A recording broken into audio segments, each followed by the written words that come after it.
said 9444 Bottle Brush Road. Is Bottle Brush Road on there? No, Bottle Brush Road is not on there. So if you run into a situation when a voter comes in and they woke up and their hair is a mess and they just see a vote here sign, so they're like, yeah, well, I'm gonna vote today. So they just walk into any polling place and they say, I'm so-and-so, this is my address. If they're not in your book and that address doesn't add up, guess what?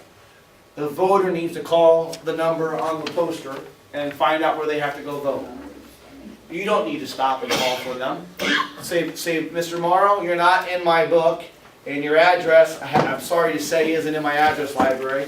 So if you call this number right down here, give them your address, they will tell you where you need to go vote. Does that make sense? Yeah. Go ahead. I know what you're going to ask. Go ahead. Boy, I don't know, but anyway, does this include all of us here where we live? No, good. That wasn't. Got me. No. This spreadsheet right here is just an example I pulled out of from a previous election.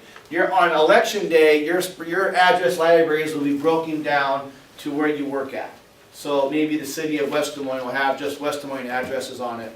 Urbandale, just Urbandale addresses. Des Moines so big, it'll be broken down into maybe supervisor districts or state senate districts or so on and so forth. So that's why I say you might run into a situation where an address that they give you isn't in here because it's out of your range or jurisdiction. I'm curious to know what you thought I was going to ask. I thought you were going to ask me because if you see here, you see, let's go to my first example, 4105 Bayview Court.